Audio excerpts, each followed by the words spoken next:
BDJS സ്ഥാനാർത്ഥികളെ പ്രഖ്യാപിച്ചിരിക്കുന്നു.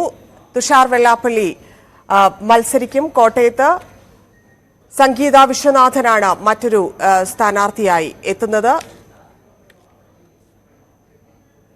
വിവരങ്ങളുമായി G Sreejith ചേരുന്നു. ശ്രീജിത്ത്, എങ്ങനെയാണ് BDJSന്റെ പ്രഖ്യാപനം?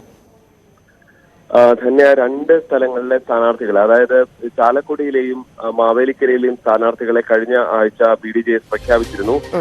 ഇതിപ്പോൾ തുഷാർ വെള്ളാപ്പള്ളിയും സംഗീത വിശ്വനാഥനും കോട്ടയത്തും ഇടുക്കിയിലുമായി മത്സരിക്കും. തുഷാർ വെള്ളാപ്പള്ളി കോട്ടയത്ത് തന്നെ മത്സരിക്കുമെന്നുള്ള സൂചനകൾ നേരത്തെ ഉണ്ടായിരുന്നു. എന്നാൽ ഇടുക്കിയിൽ മറ്റു പലരെയും സ്ഥാനാർത്ഥികളാക്കാനുള്ള ചില നീക്കങ്ങൾ BDJSന്റെ ഭാഗത്ത് നിന്നുണ്ടായിരുന്നു. മുൻ MLA മാത്യു സ്റ്റീഫൻ ഉൾപ്പെടെയുള്ളവരുമായി അവർ ചർച്ച നടത്തുകയും ചെയ്തിരുന്നതാണ്. എന്തായാലും അതിനൊക്കെ ഒടുവിലാണ് ഇപ്പോൾ തുഷാർ വെള്ളാപ്പള്ളിയെ തന്നെ അവസാനം മത്സരിക്കണമെന്ന് തീരുമാനിച്ചിരിക്കുന്നത്. BJPയുടെ കേന്ദ്ര നേതൃത്വത്തിന്റെ കൂടി നിർദ്ദേശം പരിഗണിച്ചാണ് തുഷാർ വെള്ളാപ്പള്ളി കോട്ടയത്ത് മത്സരിക്കുന്നത് എന്നുള്ളതാണ് എടുത്ത് പറയാൻ സാധിക്കുന്നത്. എന്തായാലും SNDP യോഗത്തെ സംബന്ധിച്ച് ഏറെ സ്വാധീനമുള്ള ഒരു മണ്ഡലം കൂടിയാണ് കോട്ടയം എന്നുള്ളതാണ് അവർ പ്രധാനമായും ഈ സീറ്റിലേക്ക് വയനാട് വിട്ട് കോട്ടയത്തേക്ക് എത്തുമ്പോൾ എടുത്തു കാണേണ്ടത്. എന്തായാലും 18-ാം തീയതി തെരഞ്ഞെടുപ്പ് കൺവെൻഷൻ ഉൾപ്പെടെ നടത്തി പ്രചരണത്തിൽ കൂടുതൽ ശക്തമായി നീങ്ങാനാണ് BDJSന്റെ തീരുമാനം. ശ്രീജിത്ത്, ഈ രണ്ട് കേരള കോൺഗ്രസുകാർ മത്സരിക്കുന്ന കോട്ടയത്തേക്ക് തുഷാർ വെള്ളാപ്പള്ളി കൂടി എത്തുമ്പോൾ വോട്ട് എങ്ങോട്ട് പോകും എന്നാണ് വിലയിരുത്തുന്നത്? കഴിഞ്ഞ വർഷം ഏതാണ്ട് 1.5 ലക്ഷം വോട്ട് പിടിച്ച മണ്ഡലമാണ്. അത് PC തോമസ് ആയിരുന്നു NDA സ്ഥാനാർത്ഥി.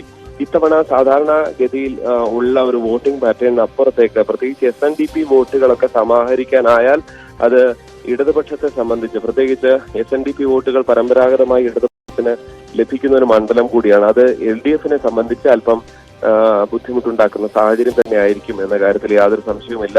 അതേപോലെ പരമ്പരാഗതമായി കിട്ടുന്ന NSS വോട്ടുകളൊക്കെ BDJSന് ലഭിക്കുമോ എന്ന ആശങ്കയും അവിടെ ബാക്കിയാണ്. അത് UDFിലേക്ക് പോകാനുള്ള സാധ്യത നമുക്ക് തള്ളിക്കളയാൻ കഴിയില്ല. എന്തായാലും ഇനിയുള്ള ദിവസങ്ങളിലാണ് പ്രചരണവും കാര്യങ്ങളും ഒക്കെ മുന്നോട്ട് പോകേണ്ടത്. അതെല്ലാം അനുസരിച്ചായിരിക്കും ഒരുപക്ഷെ ഒരു വോട്ടിംഗ് പാറ്റേണിൽ കാര്യമായ മാറ്റങ്ങൾ സംഭവിക്കുക. ശരി, നന്ദി ശ്രീജിത്ത്. കോട്ടയത്ത് തുഷാർ വെള്ളാപ്പള്ളിയാണ്. വയനാട്ടിൽ നിന്ന് തുഷാർ കോട്ടയത്തേക്ക് മത്സരിക്കാൻ എത്തുന്നു. ഇടുക്കിയിൽ സംഗീത വിശ്വനാഥനാണ്. നേരത്തെ 2 സ്ഥാനാർത്ഥികളെ പ്രഖ്യാപിച്ച BDJS ഇന്ന് ബാക്കി 2 സ്ഥാനാർത്ഥികളെ കൂടി പ്രഖ്യാപിച്ചിരിക്കുന്നു. 2 മണ്ഡലങ്ങളിലും BDJS സ്ഥാനാർത്ഥികളായി. കോട്ടയത്ത് തുഷാർ വെള്ളാപ്പള്ളി, ഇടുക്കിയിൽ സംഗീത വിശ്വനാഥനുമാണ് സ്ഥാനാർത്ഥികളായി എത്തിയിരിക്കുന്നത്.